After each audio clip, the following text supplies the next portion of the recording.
Nouveau visa de créateur de contenu à Bali. Si vous voulez faire de la création de contenu, si vous êtes un influenceur sur les réseaux sociaux et que vous voulez travailler à distance et faire votre création de contenu, eh bien peut-être que le visa de travailleur à distance E33G n'est pas adapté à votre situation. Peut-être qu'il faut prendre le visa créateur de contenu, le visa C5A. Alors Bali qui fait la chasse aux sorcières, aux influenceurs, aux créateurs de contenu et qui fait une distinction entre les travailleurs à distance et les créateurs de contenu. Je pense qu'ils sont très en avance par rapport à tous les autres visas de travail à distance qu'on peut avoir dans les autres pays. Je pense par exemple au DTV en Thaïlande où on n'a pas cette distinction. La création de contenu et les revenus tirés de la création de contenu que l'on fait depuis un territoire donné posent problème. On sent que on est dans un entre-deux, dans une zone grise depuis le début, et donc ils ont créé ce visa C5A. Alors on va voir si c'est intéressant ou bien si il vaut mieux rester sur des visas de travailleurs à distance. Donc ça va vous intéresser si vous êtes un nomade digital, un infopreneur, que vous voulez travailler depuis l'Indonésie, depuis Bali, et que vous posez la question, quel est le meilleur visa? E33G, travailleur à distance, C5A, créateur de contenu, ou bien simplement y aller en visa touriste, ou d'autres visas, puisque maintenant il y a pas mal de visas longue durée, où on n'a pas forcément le droit de travailler, mais bon.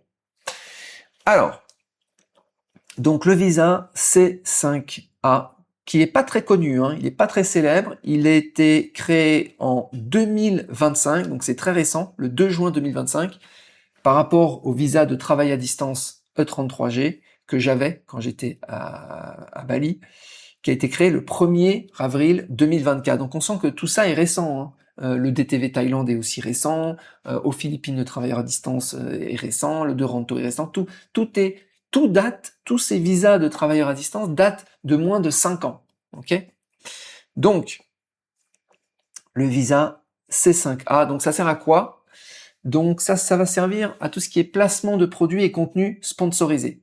Donc typiquement par exemple, si vous voulez faire de la pub pour un restaurant à Bali, donc un contenu sponsorisé, bah, ce visa est adapté parce que sinon vous risquez de vous faire éclater.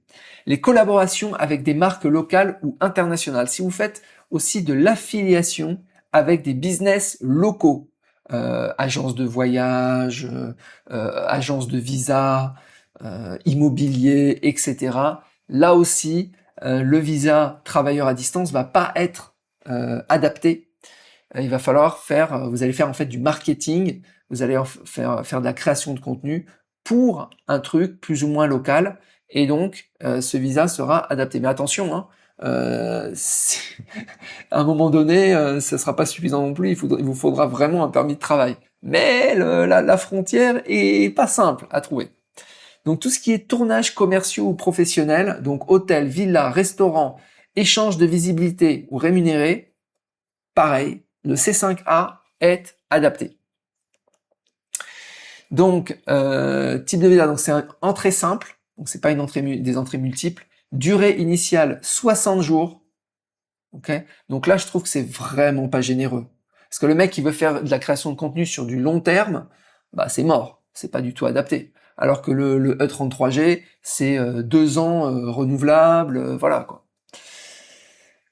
Il est possible de prolonger 2 fois par tranche de 60 jours pour arriver à un séjour maximal de 180 jours, sachant que pour les prolongations, c'est une horreur, hein. Faut passer par l'agence, faut donner son passeport, ça va à l'immigration, ça revient 15 jours plus tard, etc., etc.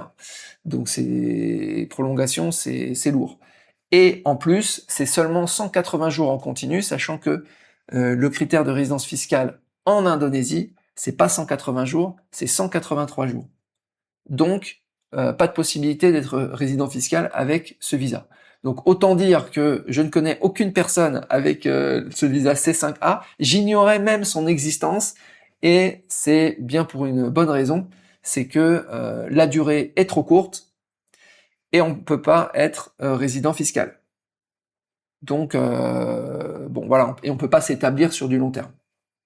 Alors, être résident fiscal, ce serait pas forcément non plus très intéressant en Indonésie, étant donné que l'Indonésie est un enfer fiscal. C'est pas beaucoup mieux que la France, hein. En plus de ça, il faut un garant sponsor. La demande s'effectue en ligne, pas avant le départ, et nécessite obligatoirement un sponsor indonésien, généralement une agence locale agréée, qui va vous vendre en fait l'obtention du visa. Voilà. Alors ce visa est devenu crucial hein, selon les autorités, voilà, parce qu'il y a une fin de tolérance sur les visas touristiques, donc produire du contenu monétisé, faire de la promotion pour des hôtels, etc., réaliser des campagnes publicitaires, c'est du travail illégal. Il y a eu énormément d'arrestations ces derniers temps, j'en ai beaucoup parlé dans mes épisodes de podcast, je suis l'actualité là-dessus, des répressions très importantes. L'immigration surveille de très près les réseaux sociaux et les plateformes en ligne. Les sanctions en cas de non-conformité vont de lourdes amendes à l'expulsion du territoire, assorties de l'interdiction de séjour, blacklist sur plusieurs années, voire bannissement à vie. Il y a même eu un récemment, j'avais fait un épisode, le gars il venait pour une retraite de yoga. Il a même pas eu le temps de commencer sa retraite de yoga, ils l'ont chopé directement quand il est arrivé à Bali, simplement parce qu'il était sur une plaquette et qu'il avait l'intention de le faire. Incroyable. Alors, il y a quand même une question derrière. Parce que faire de la promotion pour des restos, etc., on peut se dire, ok, bon, il faut un visa, on comprend. Mais si je touche de l'argent de publicité YouTube pour des vidéos que je fais sur Bali, depuis Bali, est-ce que j'ai le droit de le faire avec un simple visa de travailleur à distance E33G, ou est-ce que je dois prendre un visa de créateur de contenu? Vous voyez, c'est vraiment la question que tout le monde se pose.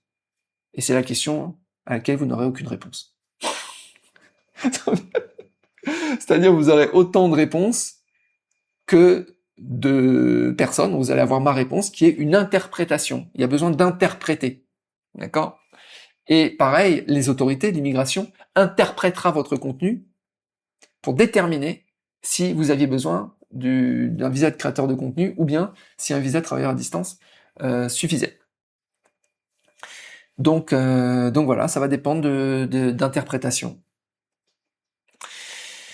Alors la zone grise, traditionnellement, beaucoup de nomades digitaux géraient leur chaîne ou site web depuis Bali sous couvert d'un visa touristique ou d'un visa on arrival, ou même maintenant d'un visa E33G, travailleur à distance, considérant qu'il s'agit de travail à distance sans lien direct avec une entreprise indonésienne. Et ben ça c'est fini aussi. Tout est fini de toute façon. Cette terre de liberté qui était l'Asie du Sud-Est, qui était Bali, et ben c'est terminé. Donc durcissement des contrôles, les autorités indonésiennes ont considérablement resserré la vis. L'immigration considère désormais que toute activité générant de la valeur économique exercée physiquement sur le territoire indonésien peut être scrutée de très près. Si vos vidéos mettent en avant Bali d'une manière qui peut être assimilée à de la promotion, ou si vous tirez profit de votre présence sur place, les services d'immigration, la cyberpatrouille, se montrent intraitables. Donc en gros, ça va dépendre si vous faites des vidéos à Bali, dans un décor de Bali, mais que vous faites des vidéos sur du développement personnel. Voilà, c'est très discutable. Là, clairement, je pense que ça passe. Parce que vous n'êtes pas en train de vous substituer à une agence de voyage qui ferait venir des gens avec des formations, je sais pas, accompagnement, expatriation, ce genre de choses. Donc, mais si l'aspect, si l'origine de la valeur économique prépondérante, c'est Bali, à ce moment-là, c'est chaud. À ce moment-là, c'est pas le travailleur à distance, c'est pas le bon visa. Travailleur à distance, en fait, idéalement, faut qu'il y ait aucun lien avec l'endroit où on est situé. Donc vous travaillez par exemple pour une société, vous faites du consulting informatique pour une société en France ou aux États-Unis, par exemple. Voilà, vous travaillez à distance. Là, le E33G est parfaitement adapté. Création de contenu, vous faites du sponsoring, ok. Mais si vous êtes en YouTube AdSense, voilà, vous faites, ah tiens, je vais vous montrer Bali, comment c'est, vous faites que des vidéos sur Bali, 90% de vidéos sur Bali, bah il vous faut un visa créateur de contenu, il vous faut le C5A. Travailleur à distance, non, ça va pas passer. Alors dès qu'il y a un partenariat local, là, obligation, donc le C5A. Le E33G n'est pas du tout adapté. Donc ça, c'est quelque chose qui est en train de se répandre, de se normaliser un peu partout, même en Thaïlande. C'est-à-dire qu'il faut faire très attention aux partenariats locaux. Voilà. Partenariat, voilà, toutes les agences de visa, de machin, immobilier, restaurants et tout. Alors moi, je ferais pas, je sais même pas si j'en ai fait, mais je ferais pas ou je ferais plus de, de, de vidéos, de contenu avec des business locaux, même sans être payé. Parce qu'on a vu que à Bali, même sans être payé, tu te fais éclater. Donc simplement présenter, je sais pas, une boulangerie, un restaurant que t'aimes bien, etc. Non. Alors c'est dommage parce que je pense qu'une grosse partie de la publicité qui a été faite pour Bali, pour faire venir des gens, ou même globalement en Asie du Sud-Est, bah, en fait c'est des créateurs de contenu qui le faisaient gratuitement et qui propageaient leur amour de la zone. Et ben ça c'est terminé. Voilà, bah écoutez, sans surprise, aucune personne à ma connaissance n'a pris ce visa, et donc je pense que il est pas du tout adapté à rien. Mais je pense que là, le fait qu'il y ait ce visa qui se démarque du visa de travailleur à distance, on sent que la création de contenu est quelque chose d'assez particulier dans le travail à distance, parce qu'on propage sur Internet, donc c'est worldwide. Donc, et si on touche des gens qui sont liés à l'économie du pays, bah c'est problématique. C'est pas si à distance que ça. En fait, il y a tout un nuancier de couleurs dans le à distance ou pas à distance. Donc on sent que, je pense que ça va se préciser dans les années à venir. Et, euh, et voilà. Si vous avez des questions là-dessus, vous posez des questions sur l'expatriation en Asie du Sud-Est, les meilleurs pays, les meilleures fiscalités, etc., vous pouvez booker un coaching.